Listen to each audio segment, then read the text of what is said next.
going to start this week by filling in the map that you were given. We're going to be reading this next week about the Israelite Exodus from Egypt. And so on the map there are several of the cities that you're going to want to be familiar with their location that are mentioned in the Exodus narrative. And you're also going to want to be familiar with some of the areas, like the area that they called Goshen in the Nile Delta area, and where the land of Midian would have been, as well as the historic location of Mount Sinai.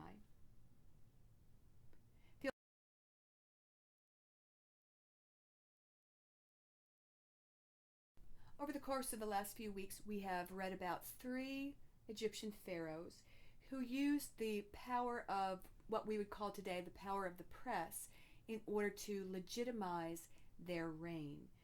Last week we discussed briefly Amenemhat I.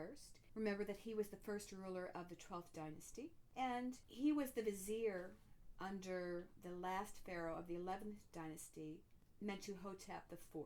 Remember that in order to legitimize his reign, that he had one of his scribes write what was billed as an ancient prophecy.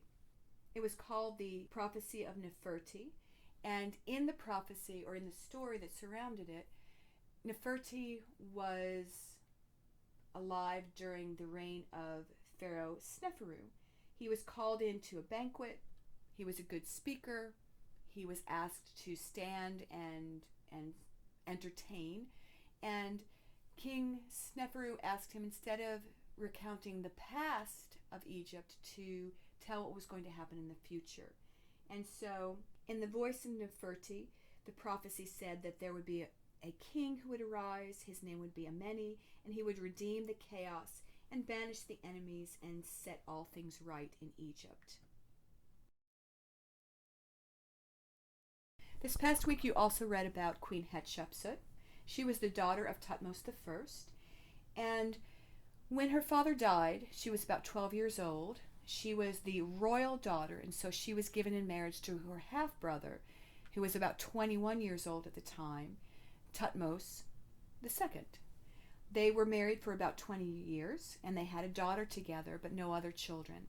When Thutmose II died, that left Hatshepsut a widow, and she was named the regent for her stepson, Thutmose III, who was married to her royal daughter. Because Thutmose III was about 6 years old at the time, Hatshepsut reigned as his regent for him. And at a certain point, she decided that she wanted to be the pharaoh herself. Historians figure that she reasoned that her late husband was only half royal. He was the son of her royal father and one of his lesser wives. He was not the son of one of the royal wives, and so he was only half royal. And that she reasoned that if her husband was only half royal, that made his son by another one of his lesser wives even less royal.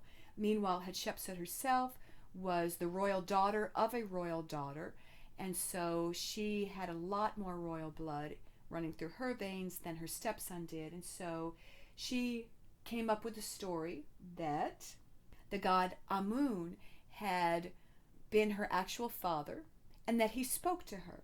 And he said, "Welcome, my sweet daughter, my favorite, the king of Upper and Lower Egypt.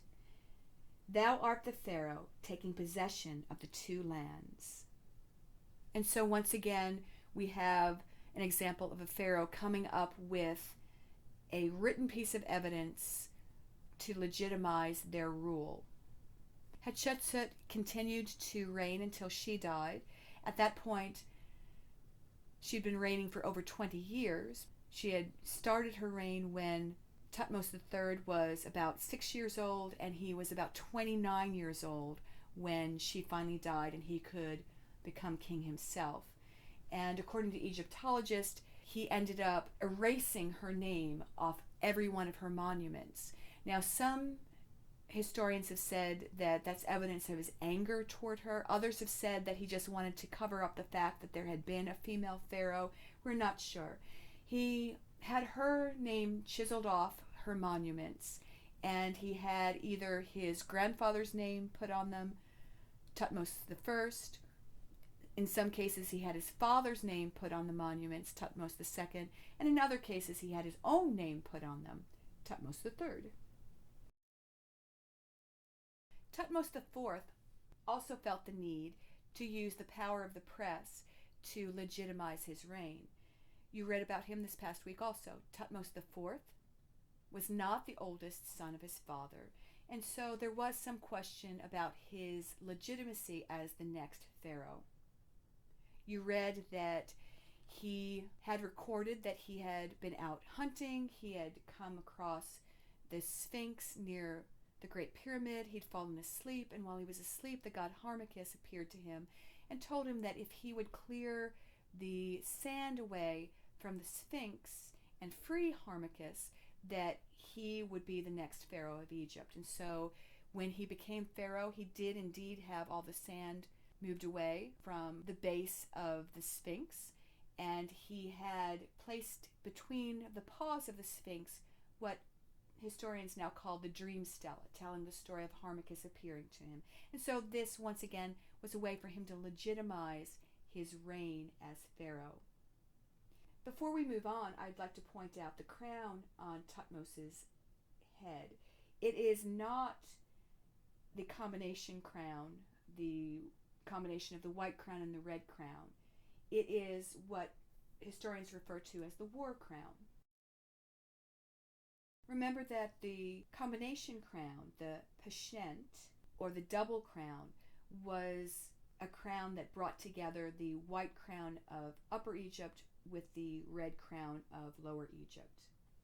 The blue crown was called the Kapresh, and historians call it the war crown. It was the crown that the pharaoh would have worn into battle.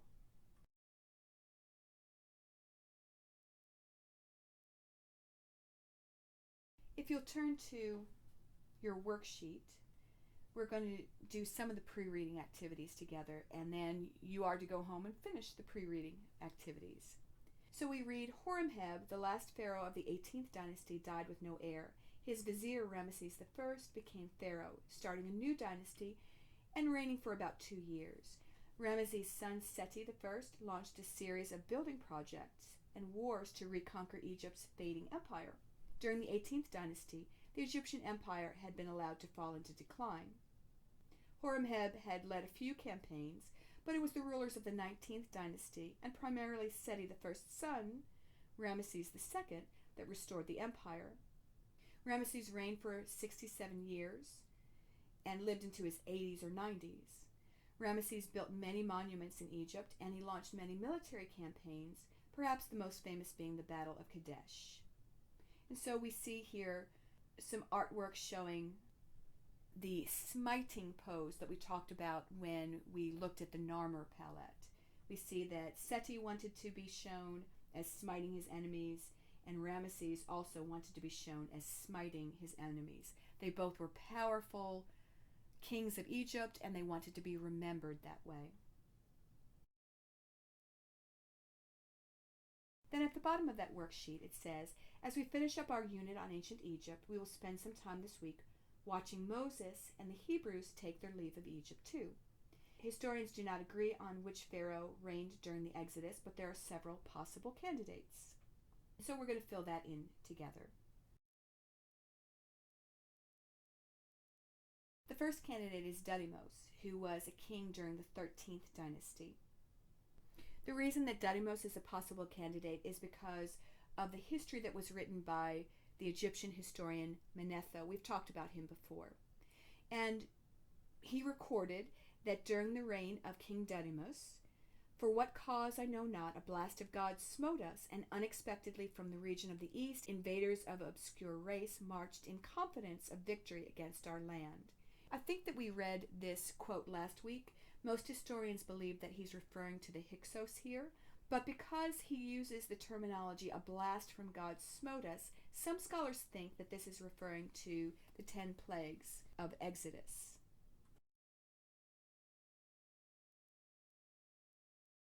The second possibility is Ahmose I, and the reason that he is a possible candidate is because of the Tempest Stela.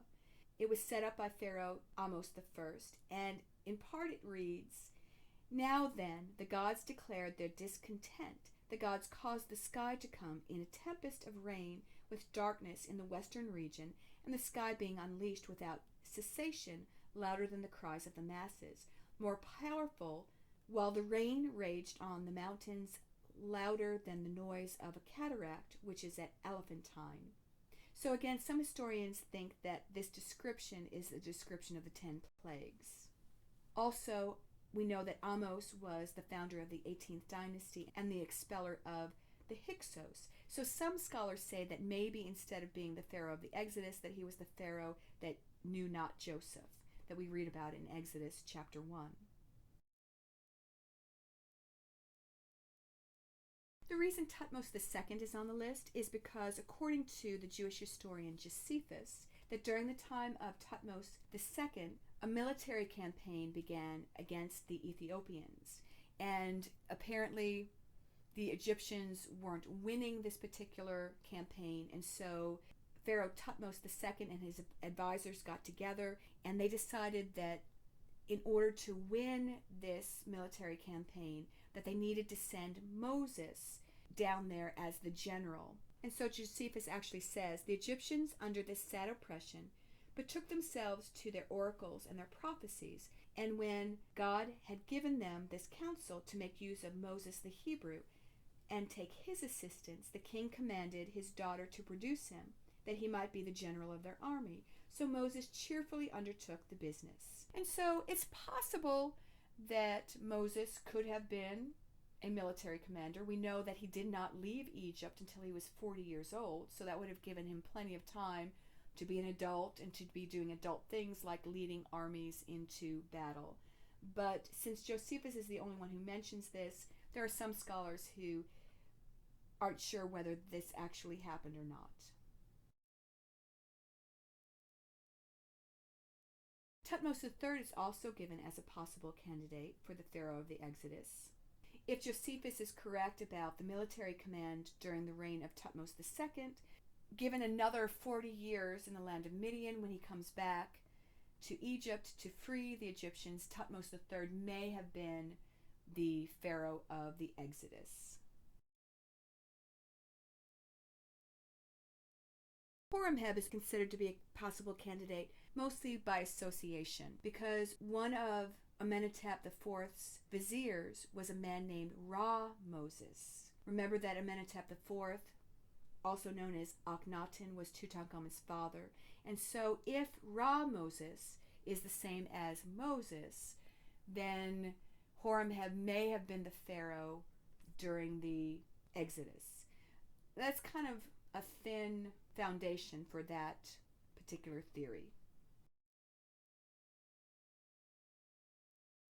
And then finally, Ramesses I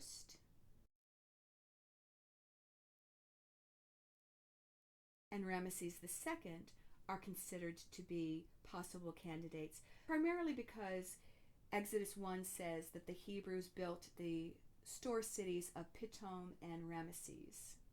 The idea that either Ramesses I or II was the Pharaoh of the Exodus was popular at one time, but today most historians don't think that either of these pharaohs had anything to do with the Exodus.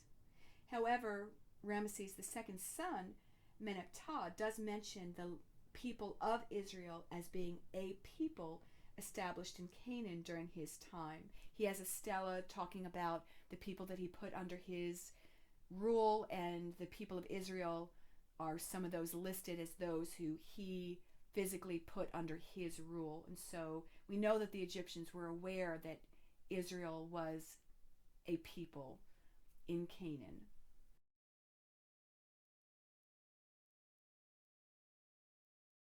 If you'll turn to this worksheet in your homework packet this week, we're going to review and fill in the genres or the themes of Egyptian literature. And so we read that much like the archaeologists who have had to piece together the literature of the people who lived in Mesopotamia from pieces of broken tablets, wall carvings, and pottery sherds, Egyptologists have had to piece together the literature of Egypt from fragments of papyrus, tomb paintings, and stone carvings. Although Egypt's dry climate tended to preserve these things, all too often the beginning and the ending piece of literature has been lost because of the way papyrus was rolled into a scroll. The innermost part of the scroll was under incredible pressure, and many scrolls simply crumbled from inside out. The outermost part of the scroll protected the inside, but often was damaged itself. Nevertheless, what remains reveals a rich literary tradition. Literature from Egypt falls into several genres. Review the genres that you learned about last week by filling in the missing parts of the table below. So, how the world came to be, acts of the gods, we're going to fill in myths there. Stories made to entertain, we're going to fill in narratives. Hymns, prayers, and laments, we're going to fill in devotional. Teaching, instruction, discourses, proverbs, observations about certain occupations, observations of how to behave properly, that's wisdom literature. Observations about the world, mathematics, and medical texts would be scientific literature.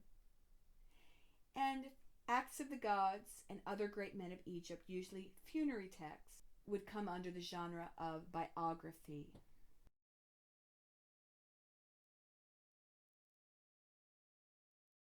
Turning the page, we read the most common types of Egyptian literature found have been narrative tales, prayers, laments, and wisdom teaching. Read the following excerpts taken from a longer piece of literature and answer the question below. And it reads, O King, my lord, I draw nigh to life's end. To me the frailties of life have come. And second childhood, the old lie down. Each day is suffering, the vision fails. Ears become deaf, and strength declines swiftly. The mind is ill at ease. An old man's tongue has nothing to say because his thoughts have fled, and he forgets the day that has gone past. Meanwhile the body aches in every bone. The sweet seems bitter, for taste is lost. Such are the afflictions of old age, which work for evil. Fitful and weak, his breath comes, standing or lying down. And so it first asks if this is an example of a narrative, a lament, or a wisdom teaching. Since he seems to be complaining, I think that this is an example of a lament. And the next question asks, the piece of literature you just read was written in the voice of the Pharaoh's vizier. What is burdening him? What is he complaining about to the king? And so it seems like the thing that's burdening him is old age.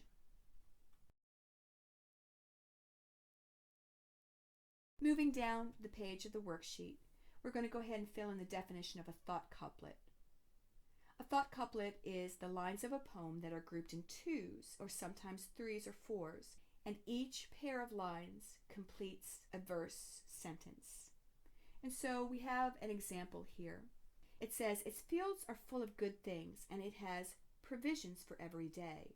And so we can see that that's already marked as a thought couplet. Its granaries overflow, they reach the sky.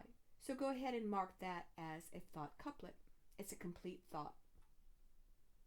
Its ponds are full of fishes, and its lakes are full of birds. Go ahead and mark that as a thought couplet.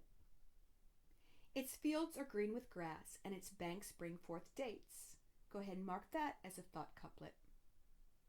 And finally it says, he who lives there is happy, and the poor man there is like the great man elsewhere.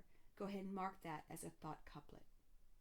And then it asks the question, what special place is the poet describing in this poem? So we can see that he's describing some place that's very fertile.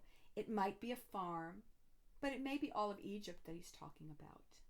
In addition to thought couplets, Egyptian poetry is characterized by vivid imagery and figurative language, similes and metaphors. So let's go ahead and write in the definitions of imagery, which is the use of vivid or figurative language to represent objects, actions, or ideas.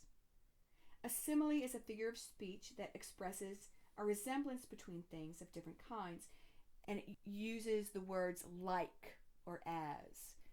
And an example of that would be if someone said, my love is like an ocean. So we're saying that the love that I have is so vast that I'm comparing it to the ocean. My love is like an ocean.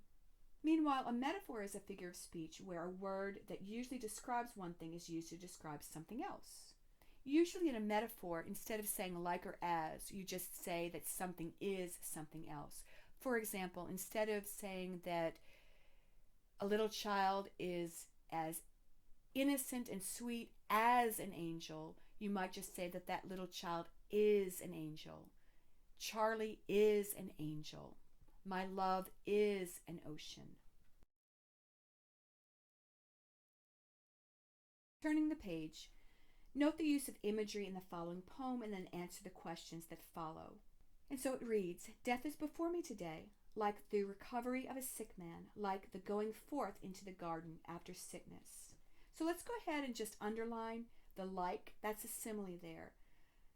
Death is like the recovery of a sick man. Death is like the going forth into a garden after sickness.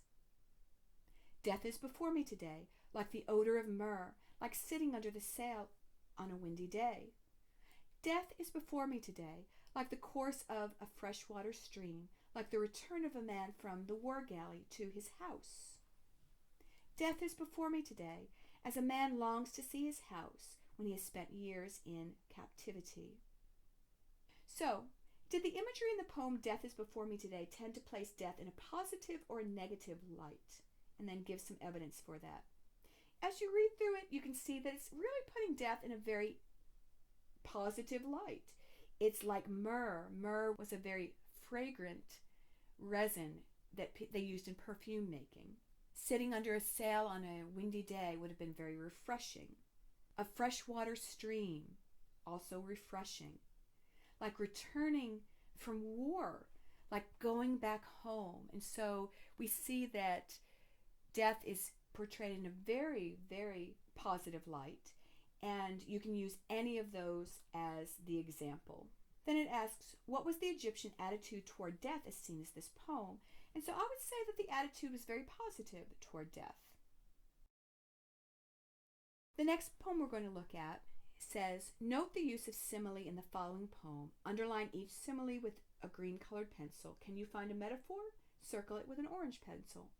And so reading the poem, it says, love for you is mixed deep in my vitals, like water stirred into flour for bread, like simples mixed into a sweet-tasting drug, like pastry and honey mixed to perfection.